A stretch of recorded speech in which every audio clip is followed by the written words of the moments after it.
Okay, let's get started. Welcome to the Leading Edge Conversations for our luxury branding event today. For luxury value creation, we're very excited. We have some amazing speakers for you today. I'm Kimber Matarazzo. I am a PKE graduate from here at Pepperdine. I'm the former Vice President and General Manager of Proactive, and I'm the Chairman of the Board of C200. Some of you may know that it's a leading women's organization. And most importantly, I am on the Graziadio Board, which is bringing this to you today, and a practitioner of marketing here at the business school, and also the chair of the MSGB program. So thank you everybody for joining us. We have some amazing guests today, but I first want to thank our committee that put this program together, which is our board committee. You'll see here that I co-chair it with Sanan, who has really helped us get these amazing speakers today, and a few others that you'll see here. Also Dean Ledbetter there, so thank you. And great day that we're going to start. So let's get right into it. So luxury branding. I know all of you are very interested in what we're going to talk about today. We have three amazing speakers. We're going to talk about luxury branding in international markets. We're going to talk about consumer behavior and redefining luxury brands, and then also luxury startups. So I want to welcome my three guests. Thank you very much. I'm going to go through their bios and then I'll introduce them individually. First, we have Daniel Langer. He's the CEO of Equity. He's also a Graziadio Board member. He's the executive professor of luxury strategy for the Graziadio Business School. So that is a job that everybody here should want. Amazing, amazing. Daniel is the CEO of luxury lifestyle and consumer brand strategy firm Equity. He is also the professor, like I said, of here at Pepperdine University in our luxury university here in Malibu. He consults in some of the leading luxury brands in the world and has authored several luxury management books. He's a global keynote speaker and holds a luxury master classes in Europe, Asia, and the USA.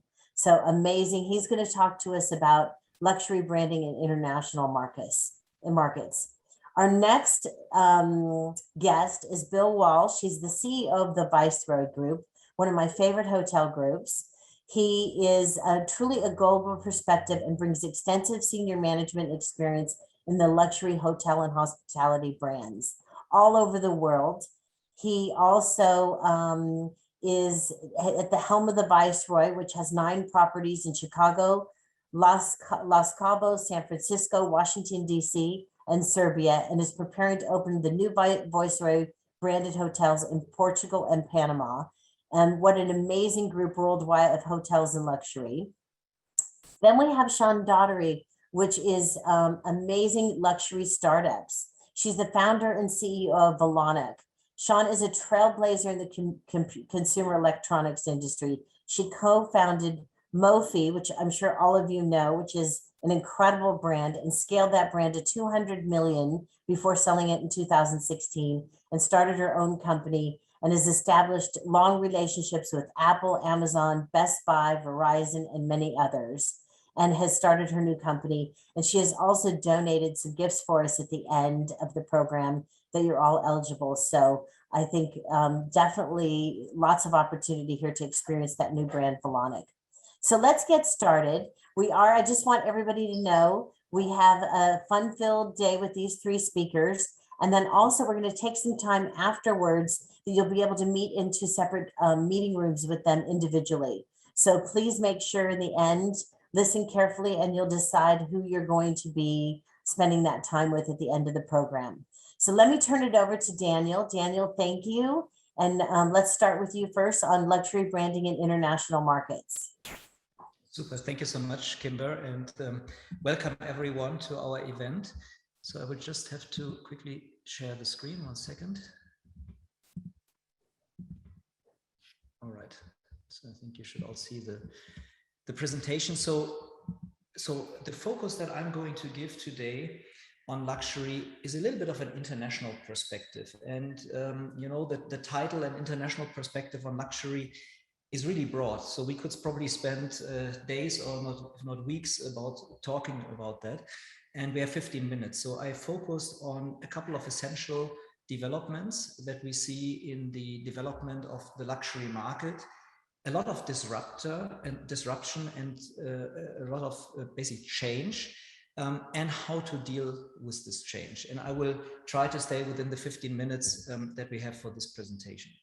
So, you know, as we are approaching the end of 2021, and as we are all, or as we all have experienced the pandemic, the question is kind of, is luxury still relevant? Are consumers wanting luxury products and luxury brands?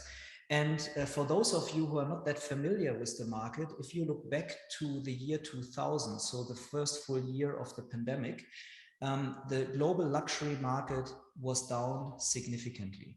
And if I say down significantly, the estimates are minus 20 to 30%. But if we look now at the first to third quarter in 2021, we see a significant growth again with 29%. And if we compare this to 2019, which was at that time the all-time high year for personal luxury goods, we are already at a plus 1% growth, meaning at an all-time high.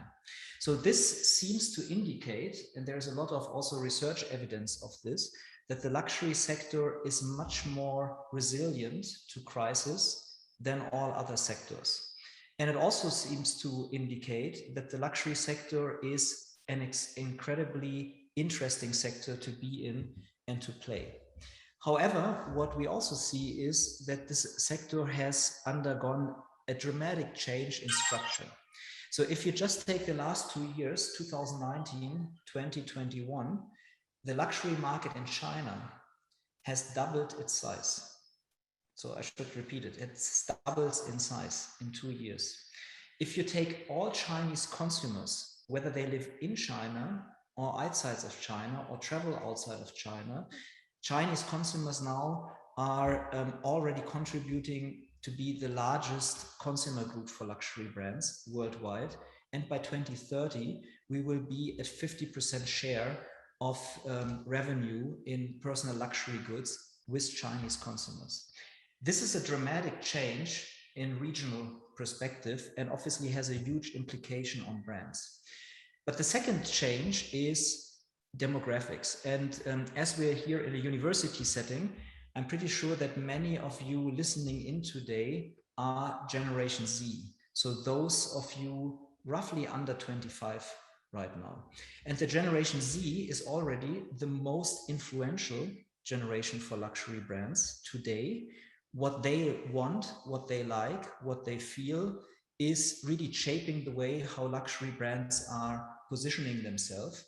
But by 2030, it will not just be the most influential consumer group, but Gen Z is going to be the largest customer group for luxury brands, dethroning the millennials, so those between 25 and 45 years old.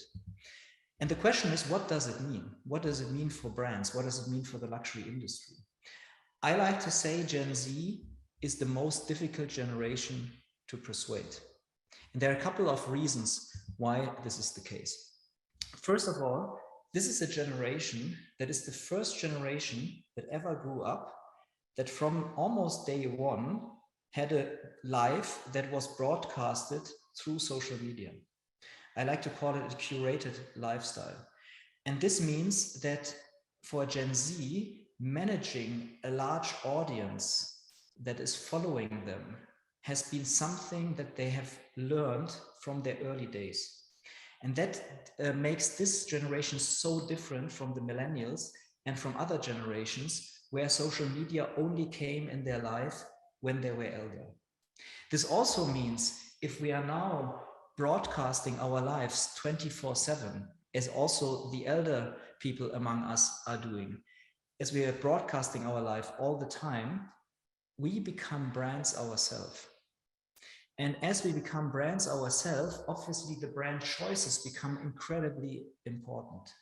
Because if I post something for the world to see, and I'm now associating myself with the wrong brand, so to speak, then it has an impact on my personal brand. And this is a huge change to the the way how we were before. Just a second here, I just did something that popped out in front of my screen. So that we see a huge change. And I go as far as saying we are in a complete new game of luxury. China as the dominating force of luxury, and Gen Z as the disruptors in terms of target group. This also means that the way how we perceive things is dramatically changing.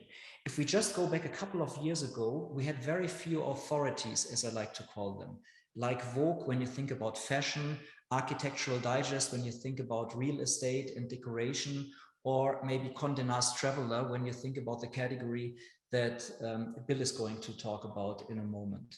So we had very, very few authorities that we had to convince to support us and to support our brand message.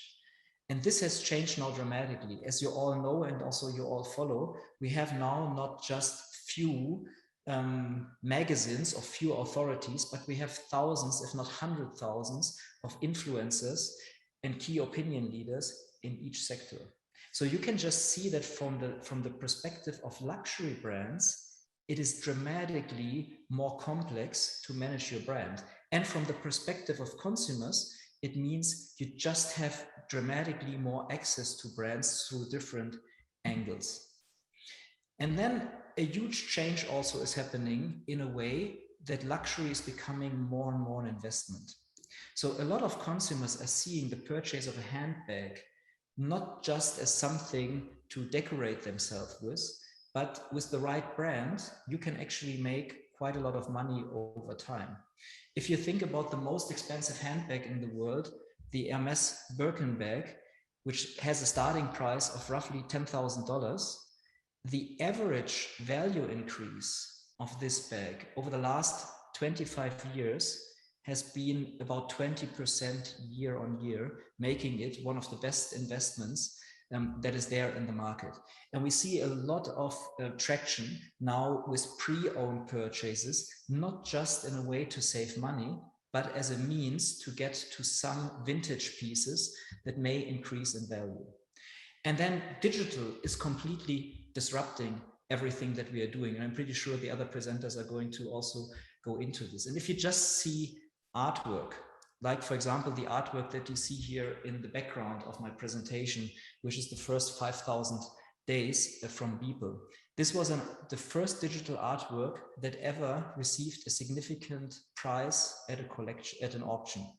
And the price that was paid for this artwork was $69 million just a couple of months ago. $69 million, making Beeple not only the highest ever paid digital artist in the world, but the top 3 paid artists of artists that basically are still alive.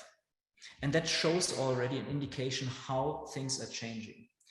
And then also very much driven by Gen Z, we are for the first time ever in a situation where luxury becomes a key purchase driver. Sustainability becomes a key purchase driver, sorry. So sustainability always has been an important aspect, as many companies have talked about sustainability before. But in 2020 and 2021, during the pandemic, for the first time, we saw that brands are confronted by their customers, especially the youngest customers, and people want to know, what is this material made of? Where is the leather sourced from? Which impact are you doing to local communities? And you can imagine, if the sales staff is not trained on giving an answer, what is happening now for the first time is that customers just turn around and leave the store, for example, if they don't get the right answers. And then, as we are spending so much time on social media and social networks, what becomes unbelievably important are experiences.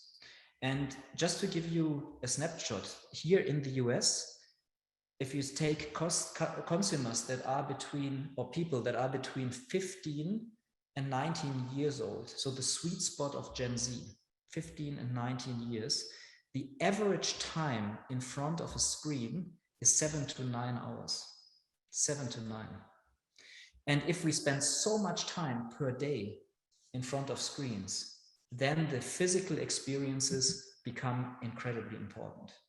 So what is it what these customers want that are so much changing the face of luxury?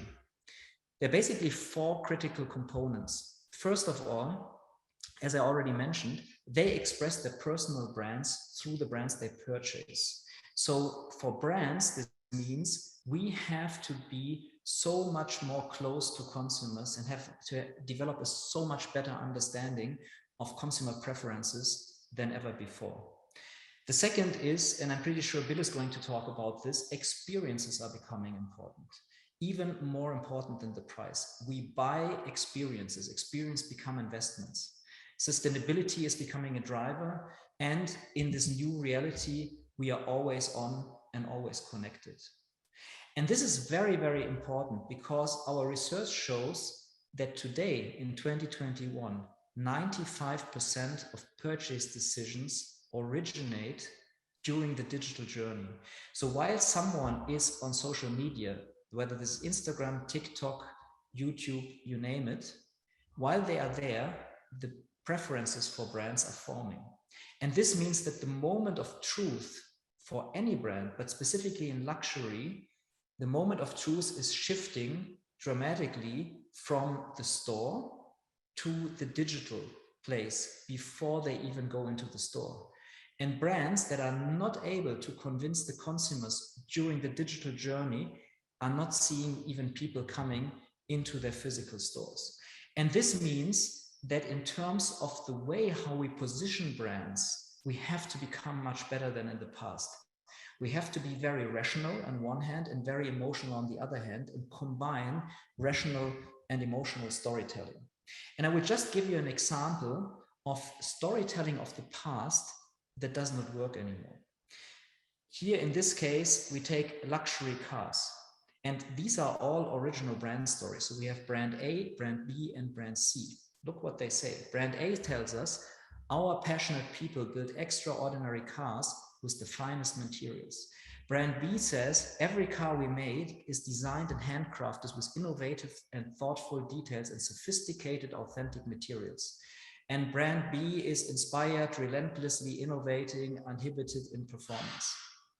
If we really look at this closely, it shows A, B, and C are principally saying the same thing. They have the same brand story. They're basically telling us we are the best.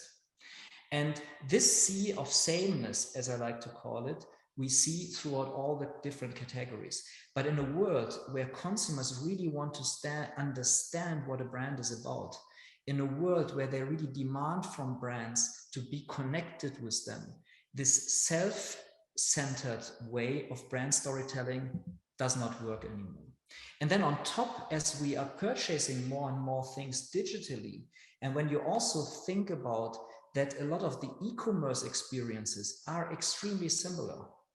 You know, you go on a website, one website looks very close to the other, then your checkout experience is very similar, means that a lot of brands are actually losing their luxury experience because they are not creating a differentiated way. So in closing, what do I recommend brands in this new reality to do right now? What should the luxury industry do? The first is to look very critically at what brands are doing today in a rigorous, unbiased audit. Then to understand, is the brand storytelling still one of those storytellings that we just saw, or are they actually giving value to consumers? Once we know the story of a brand, then we can translate this into a unique brand experience. And then since sustainability becomes so important, we don't just have to innovate, but we have to greenovate. We have to make sustainability our friend, our competitive advantage. And then when it comes to digital, and if it's true what I said, that 95% of purchase decisions originate through the digital journey, we need to think not just in digital transformation, but we have to think in digital competitive advantage. In closing, there is a sense of urgency for the luxury industry because the strong shift in the regional footprint of the luxury market, more and more towards Asia, and particularly towards China, And the dramatic shift towards younger consumers that expect much more means for the luxury brands, the stakes become much higher, which I personally think is extremely exciting because it means for those brands that do things right, there's a bright future.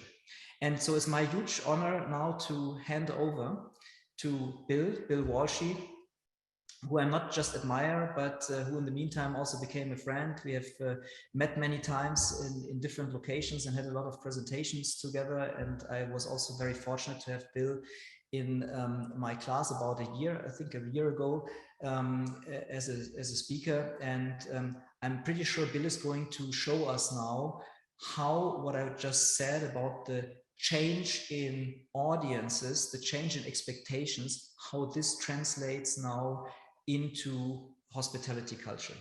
So with no further ado, Bill, the stage is yours, and I'm going to get out of the presentation. And everyone, thank you for listening.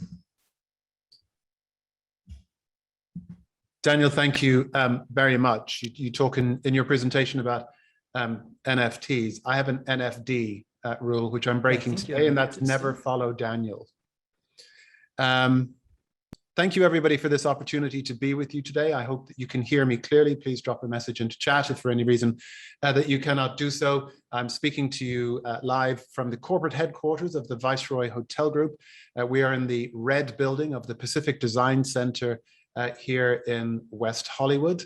And what a wonderful opportunity it is to be here to share some thoughts with you today. And what I'm going to talk about is some of the learnings that I have had either through direct interaction with my customers or from conversations and interactions with others about how consumer behavior is not only redefining luxury, but is making brands redefine the stance that they take if they intend to be credibly interacting with their consumers as the landscape changes too much. So let me just share my screen.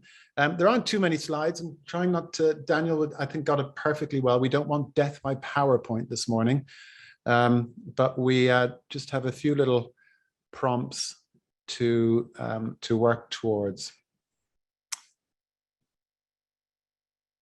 And folks, the reality is that we are living today in a brand new America. Now, what do I mean by brand new America? It's actually necessary to shift those words around a little bit to kind of get the meaning, which is that we're living in an America of new brands. And it's not just America, but that's where we are today. But everything I speak about is pertinent to here and also international.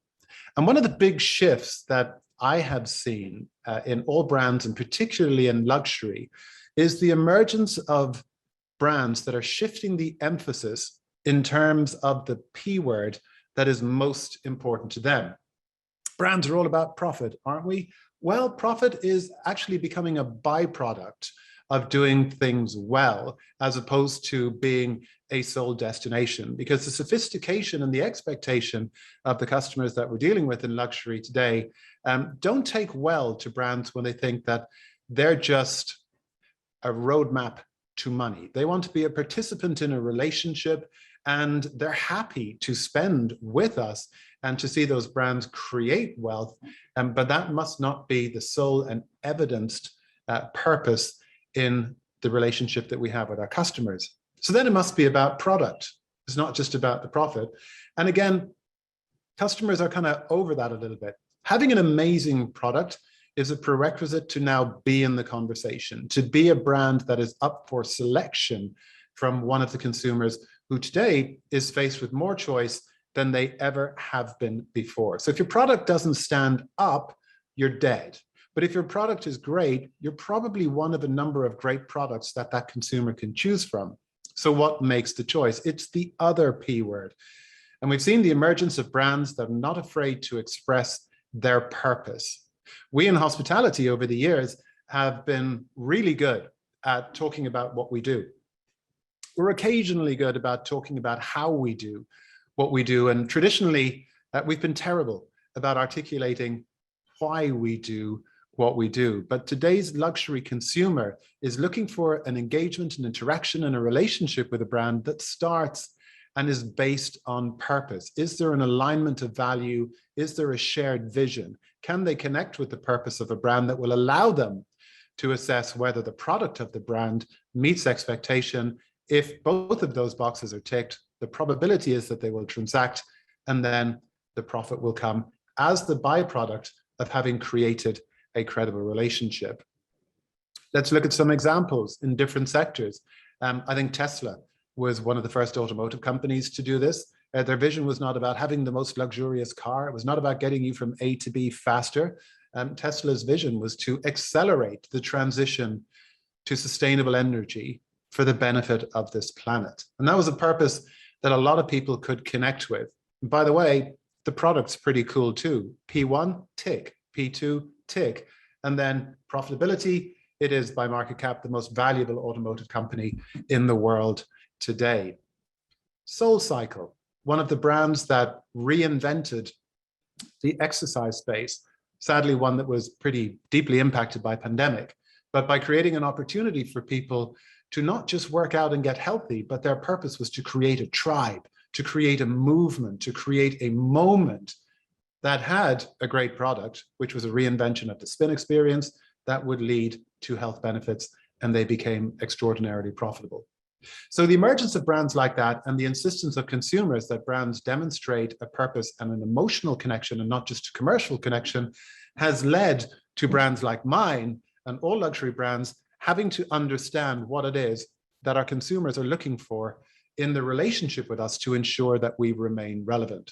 Very briefly, and each of these slides could be a presentation in its own right, so forgive me for staying extremely high level and going this pretty quickly. But what our customers are looking for is a brand to be present in their lives. Customers aren't just looking to receive information, they want to have conversations, and they want those conversations with us to be meaningful. So we therefore have to figure out, how do we remain connected to and accessible by our customers beyond, either before or after the point of transaction? They're looking for trust.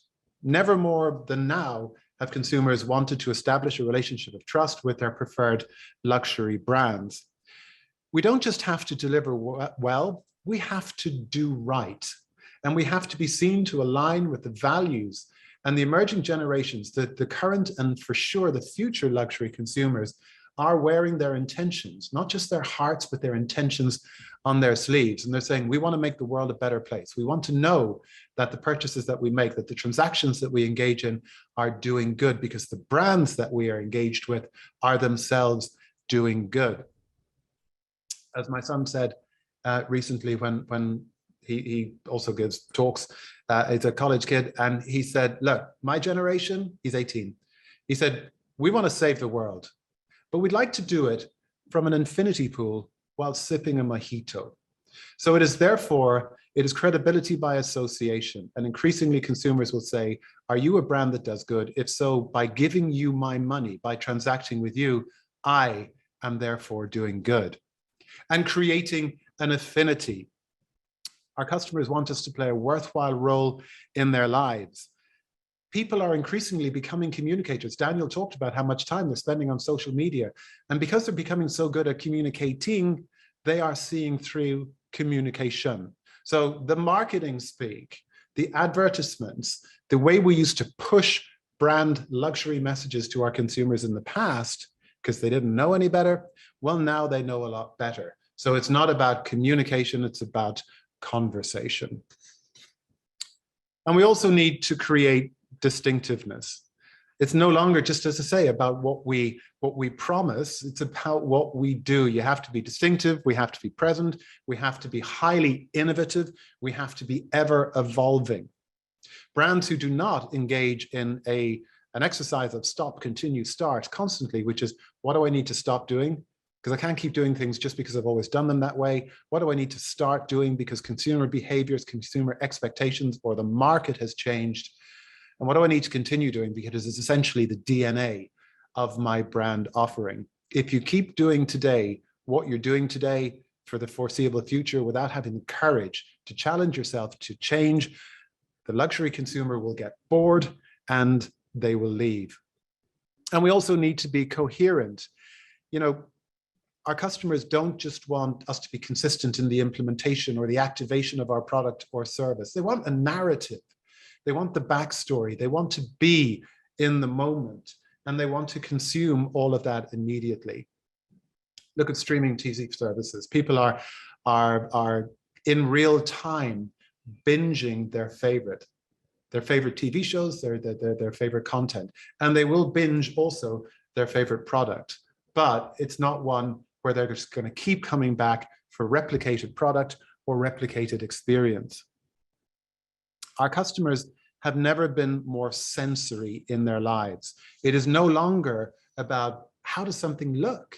It is, as Daniel hinted when talking about experiences, our customers are saying, how does it feel? How does it make me feel? How does it make me feel on an emotional level, as well as, and not just simply, on a transactional level? And our customers want us to participate with them. The great thing about this generation of luxury consumer and their behavior is that they want to become our collaborators and not just our customers. And a collaborator having a positive experience becomes an ambassador. And they also want to experience through participation what they see happening in luxury. And the actual experience economy, the education-related experience economy, has never been more profound. When I look at my business, people used to always come to restaurants in luxury hotels or standalone luxury restaurants to have a great meal and then go home and talk about it. Now they want to come to the restaurant and then go home and cook it and replicate it and learn from their luxury idols. This is a screenshot from Masterclass. If you're into cooking and you join Masterclass, there's just a few names up here: Thomas Keller, Gordon Ramsay, Alice Waters, some of the best of the best. That's 3 of about 15 Michelin star chefs on Masterclass giving lessons so that the consumer can behave like the service provider. I don't think we've ever seen it to this degree before. And it is an incredible opportunity for us to create emotional relationships with our guests by saying, come on in, do what we do. Let us help you. Let us inspire you. Let's create that inspiration and that sensation for you to continue the brand journey, the relationship with us at home. Because if you're doing at home what we did for you, then we have remained front of mind. And as brand leaders, to ensure all of these things happen, we need to make sure that we are aligned. We need to make sure that we have empathy, that we understand the lives of our customers. We understand the circumstances that they are working within. We understand the pressures that they may be under. And that as brands, we have the agility to pivot according to those inputs that we are taking in reaction to the changes our guests are making. You know, the phrase always used to be, it's about speed to market. You just got to get your product, you got to refine it, and then you got to get to market ahead of your competitors. Speed to market. Well, I would argue that the 3 words, equally if not more important today, are speed of change. We can control what we can control, but what's more important is our ability to react to what we cannot control. Movements occur. Customers start to behave in a manner that was unpredicted. And if we just sit with the same product and the same service, delivering the same messaging as our customers change, we become irrelevant. So make sure that there is agility and flexibility in the business model to allow for that reaction and that speed of change. And there are brands popping up which defy all previously held notions. Earlier this week, Rivian, an electric truck maker, became, by market cap, the 3rd highest valued automotive company in the world after Tesla and Toyota. Here's the thing. Rivian have revenues thus far of $0. They have not sold a product, but they are out with a very compelling narrative. You can see in the bottom left-hand corner, they're showing their purpose. It's about preserving the natural world forever.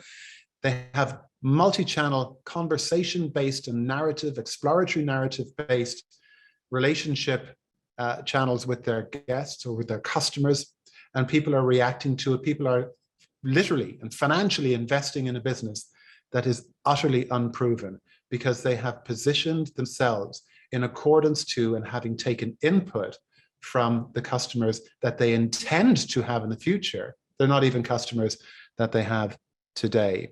So expect the unexpected, because life is not the same now and will never be again. And also our consumers are expecting us to do good. 70% of consumers will willingly choose a company that is showing a commitment to diversity, equity, and inclusion. Social movement is profound, and there is no forgiveness for not participating. Just trying to keep your head down so you don't say the wrong thing or do the wrong thing is not acceptable anymore. Our guests are expecting, our customers are expecting luxury brands like Viceroy to stand up and to defend those who have not been defended adequately in the past, to create opportunity for those that have been underrepresented in luxury. And it is a fundamental obligation that we have as leaders, and we need to continue to have programs highly activated in luxury brands, not just to impress the consumer. That should never be the end goal. It should be done in order to do the right thing and to make the world a better place. The benefit is consumers will ask you, what are you doing? Our hotels every year have to reapply to get into many travel programs, be they American Express, Fine Hotels and Resorts, Virtuoso, Signature, many corporate companies' travel programs.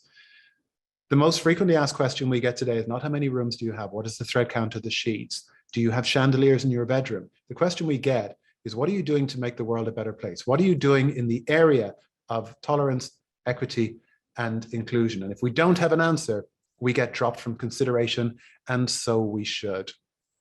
What else are our luxury travel guests telling us at the moment they're looking for? Well, 82% of them want highly personalized experiences. It's all about individuality. People will pay a significant premium for individuality of the thoughtfulness of the detail of an experience, but also seeing a brand make an effort to treat that consumer as the individual that they are. We're seeing the emergence of loyalty programs that do not have a currency. We're part of the Global Hotel Alliance Discovery program, which has experiences as its currency. We don't give out points for prizes. We're introducing some Discovery dollars to allow experiences to be bought.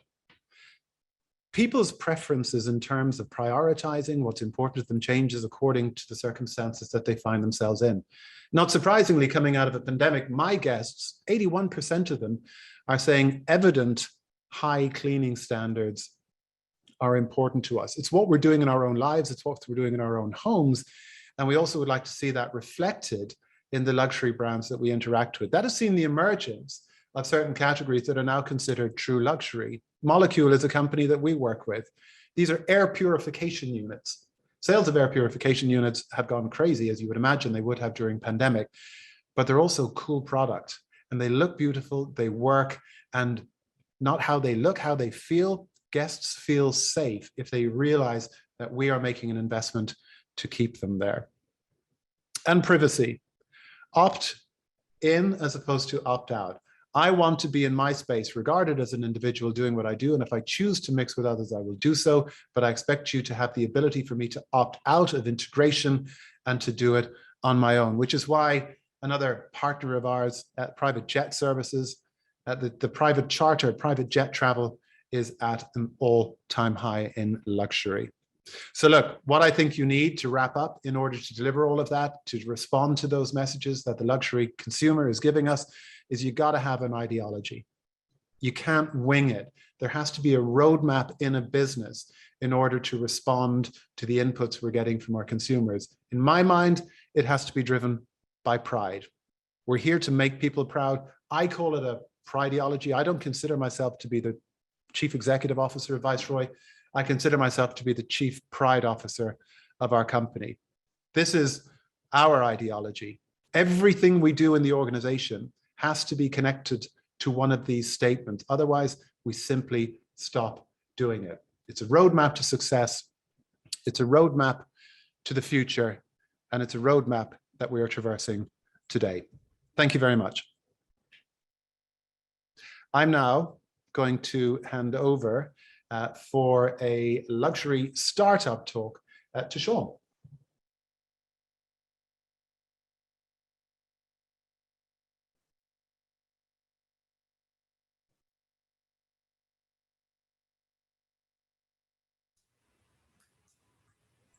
Hello, everyone. Can you see my screen? Are we good? Yes. All right, great. Thank you, Bill. And hello, everyone. My name is Sean Dougherty, and I've co-founded and operated 2 startups in the consumer goods category. The first being Mophie, and the second being one of the first luxury consumer electronics company that I'll introduce you to today, called Valentino. I think we went through this.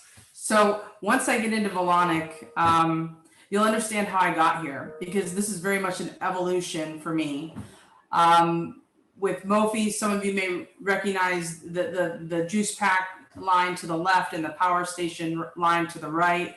I started Mophie in 2005. We debuted the juice pack in Apple stores in 2008. It became the #1 selling consumer electronics product for about 7 years. And it was a product that was very purposeful.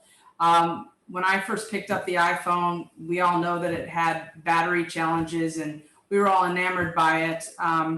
And so we set out to bring to market products that had a purpose, that allowed people to get from point A to point B safely.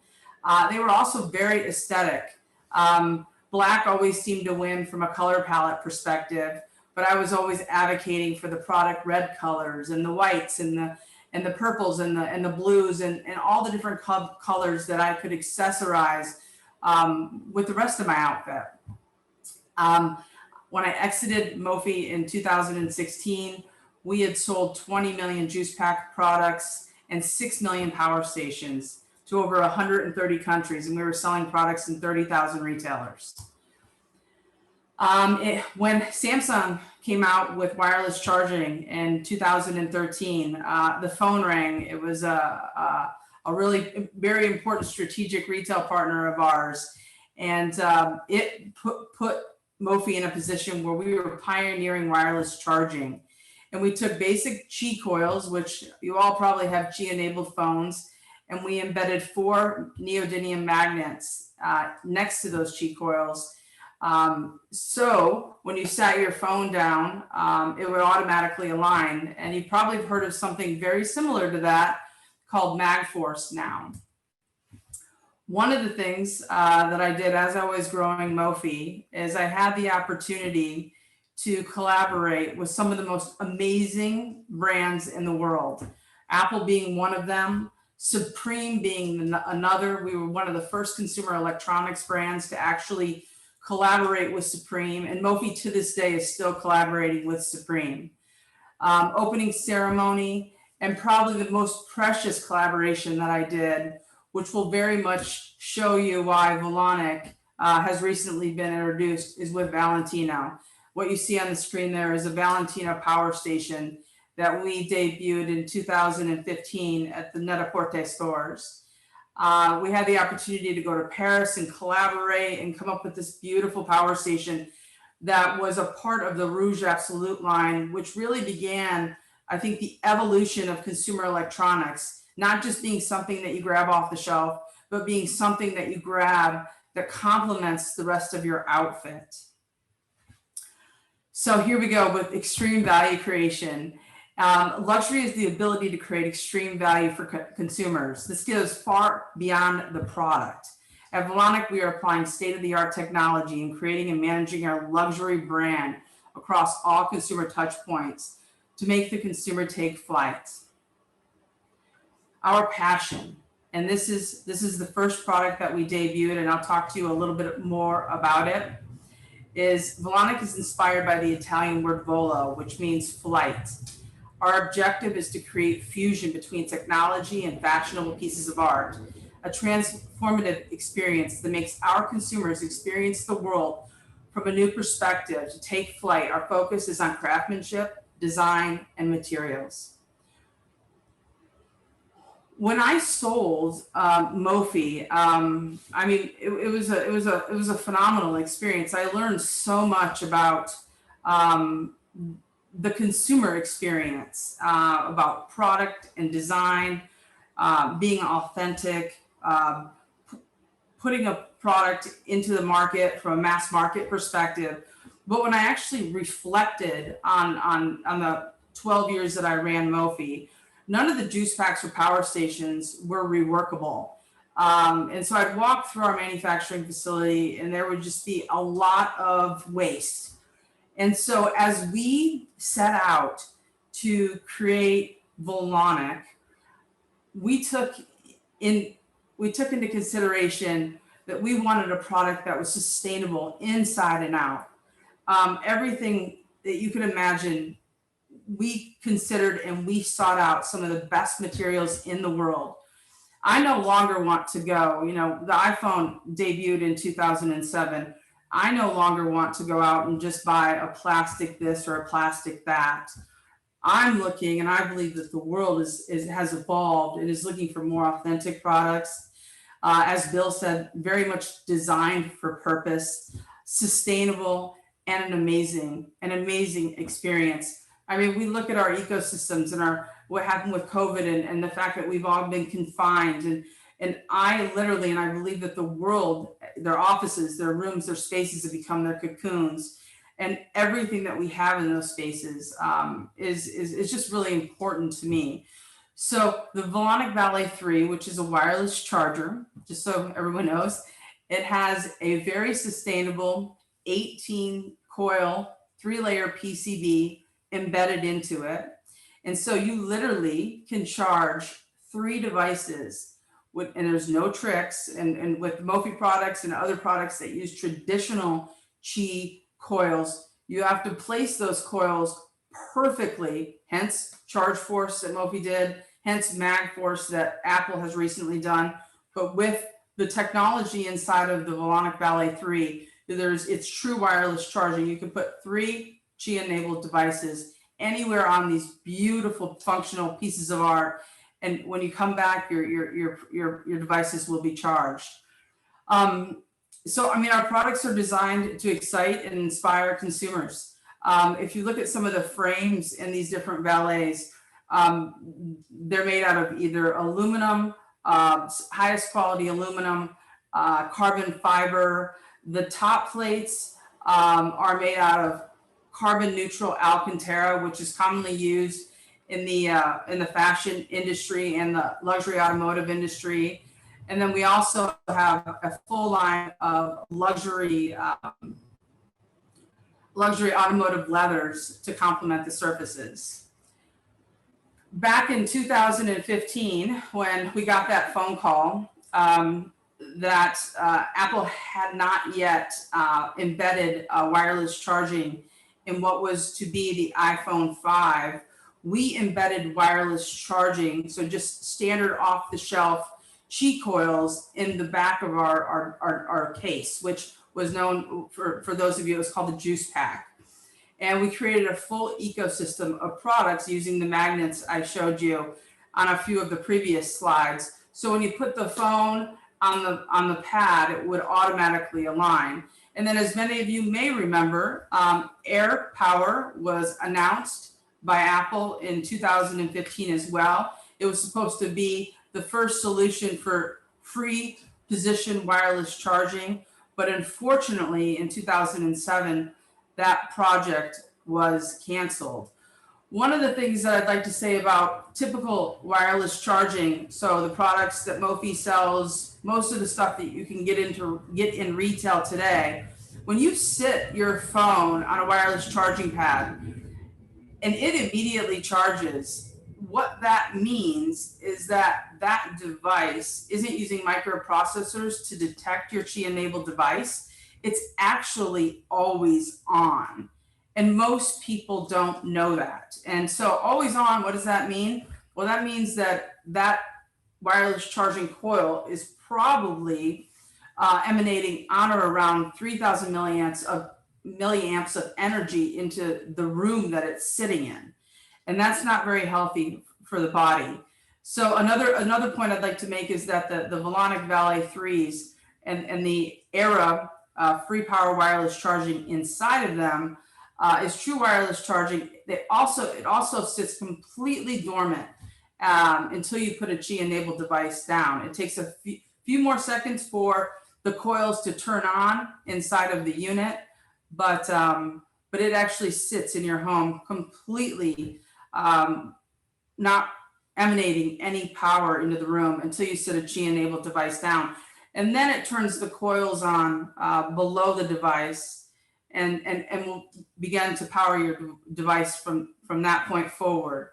So I'm really excited to see an industry that, when the iPhone came out, I benefited from reacting. A lot of the products that found themselves in the market were just reacting to an opportunity. And so as we're evolving now, I think we all want more. And what Valentino is bringing to the industry is just that. It's a fully customizable product that can be designed to complement any room using some of the most fashionable materials that the world uses today in the fashion industry and in the automotive industry. And Alcantara being a strategic partner of Valentino and one of my favorite partners, just because the material is absolutely so fabulous and it's completely carbon neutral. This is a little bit more about the Valet. It basically, like I said, everything before, it's a full charging surface, 18 coils, powered by, Era's Free Power Matrix, which is a brand new technology that literally debuted about a year ago now. And it's really the first true wireless charging solution that the world has seen.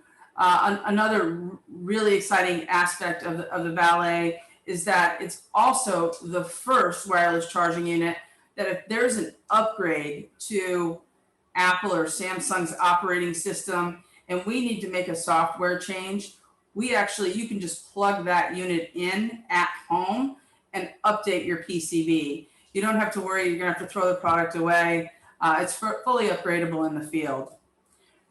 Another really unique thing about Valentino is that we have a full-fledged automotive grade customizer on our website to allow consumers of all kinds to go in and to choose their frame, to choose their logo treatment, to choose their top surface material, to choose the length of their cable, the color of their power supply, everything that is going to be in the box.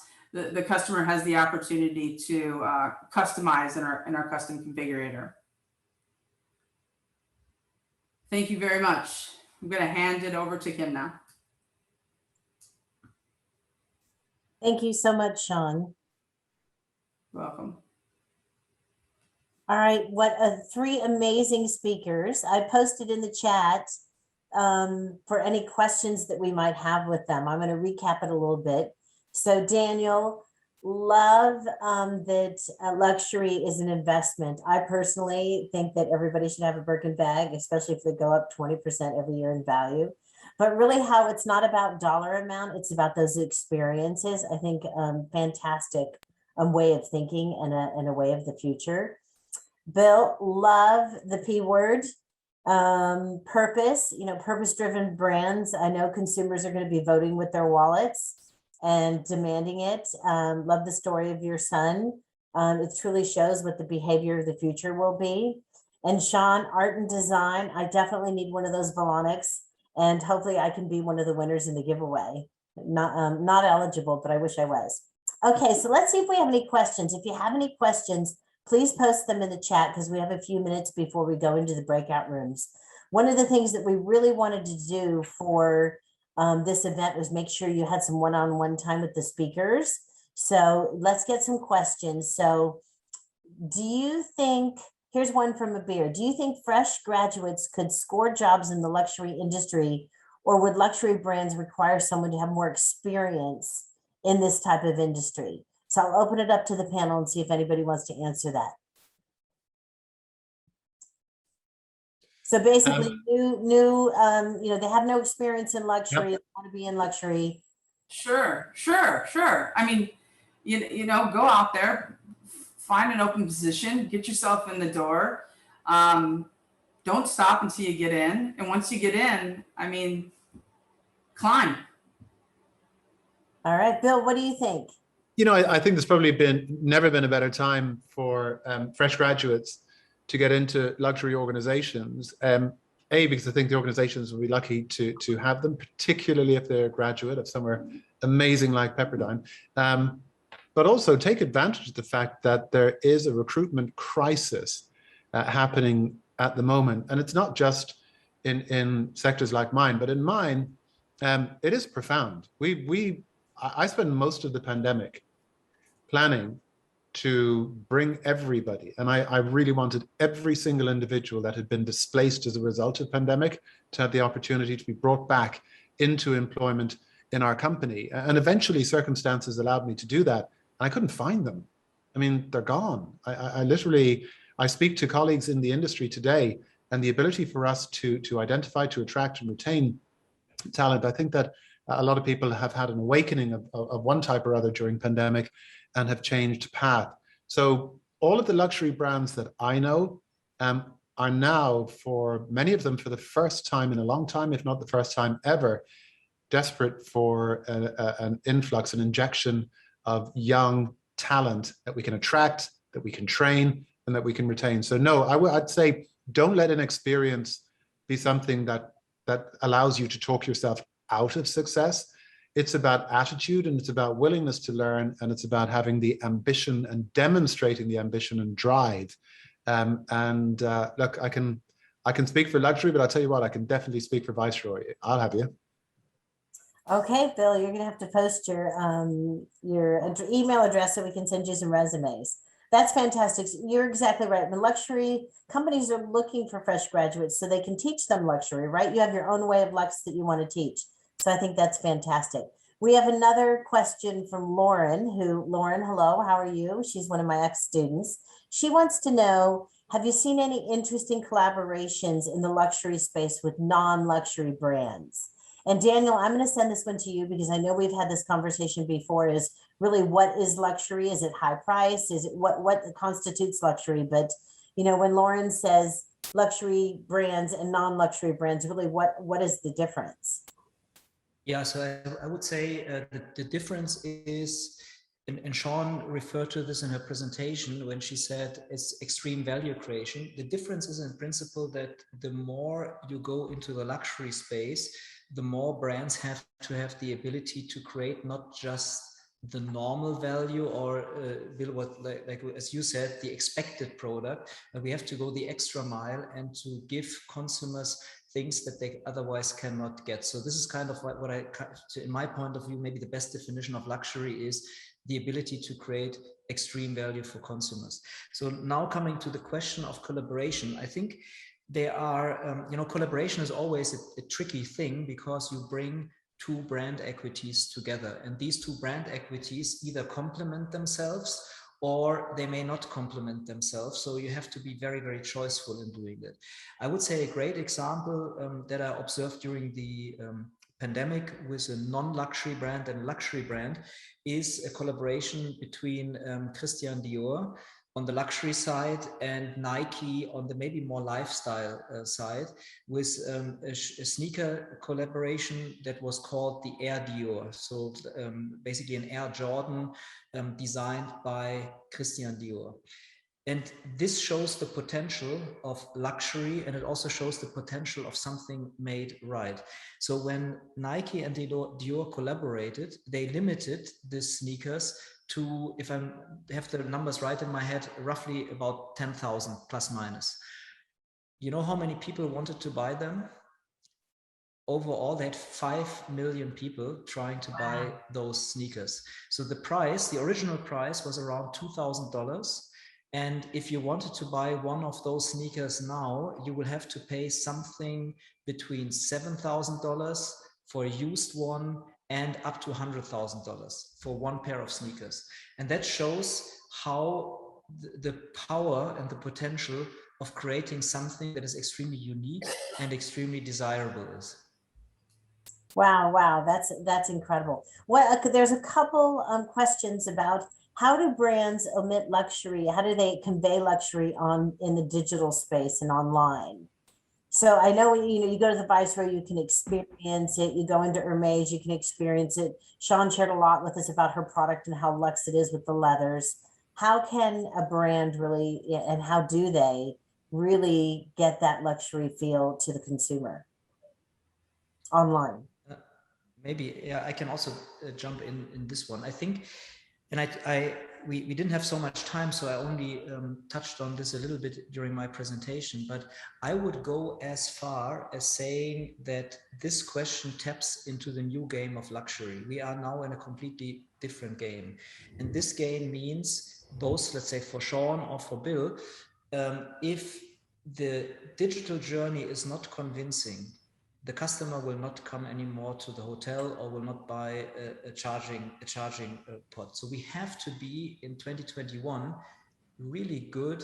This is why I call it digital competitive advantage, really good in convincing the customers before they come to us. Otherwise, they will not come to us. So to explain how this works would be now a little bit too long just for this 1 minute or 2 minutes we may have. But it's one of the most critical tasks of brands, not to just play in digital, not to just speak about digital transformation, but to really think about how can we create something so unique that it gives us competitive advantage.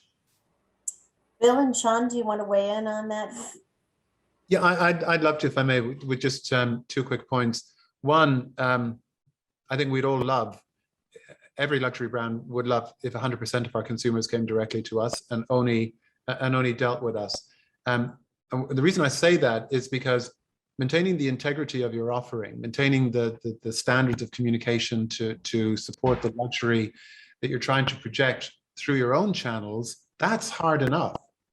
We have about 70% of the business that comes to the Viceroy hotels across our portfolio is given to us by third parties. So it is other people who are using our product, our service, our offering, and our brand, but communicating it to their customers in their way. So I think that if you look, the brand is everything. You got to treat it as a treasure, and you have to invest in having eyes on it, whether those are technology-driven eyes or human eyes, and to make sure that you're aware constantly of not only how you are projecting your own brand, but more importantly, how others are interpreting and projecting your brand as well. The final thing I'd like to say, if I may, very quickly, is you got to understand and make sure that you're factoring into the digital experience what it is your consumers are telling you about how they want to have a relationship with you. An example for us, I mentioned in my presentation, 69% of luxury travel consumers have said that the most important thing for them at this moment in time is evidencing that brands are taking seriously their commitment to equity, inclusivity, and diversity. Viceroy, over the last 2 years, has had a team of photographers around the world in all of our locations reshooting the photography, because I looked at our website and I realized that, like a lot of luxury companies, we were projecting luxury to be a Caucasian family with a mother, a father, and a little boy and a little girl. And that is not what life is. There are people of, everybody is extraordinary, irrespective of gender, of background, of color, of faith, of who they love, of pronoun by which they choose to identify. And I think that luxury brands have an obligation to make sure that in the digital space, we are reflecting that spectrum. We are reflecting the magnificence of the world, and that we're not just trying to pigeonhole luxury into projections because it's how we've always done it, or it's what makes us comfortable. That's fantastic. I hope that the Viceroy really leads in that, because we're not seeing that in the hospitality hotel industry. So really great that you're saying that and that we can see that. So cheers to you. Sean, do you want to add anything into that question? Just a few things. I mean, you know, Valentino is a startup. And so like Mophie was once upon a time. And Mophie was very fortunate that Apple became our first large big box partner, and they hold a high standard themselves. But for Valentino, it's all about the same thing. It's about being extremely authentic, getting your product in the right partner's hands, deploying it in the right environment so people can see it. And as Bill said, digital content, photography, assets, lifestyle photography, all of those things are super important when lots of things have gone digital, and not everyone will have an opportunity to go to a store and see something before they buy it. But from a branding perspective, and this was the same at Mophie as it is with Valentino, I mean, we are 100% committed to the products that we design and produce. And if a consumer buys something from us and they have regret after they purchased it for whatever reason, we will gladly take that back and take the feedback they have to share, and hope that our next generation product will service them better. Exciting. That'll conclude our event from the breakout rooms. We will not be coming back to the main room. So thank you everybody for joining us. We look forward to seeing you at future events, and hopefully we'll see you be working at one of these companies.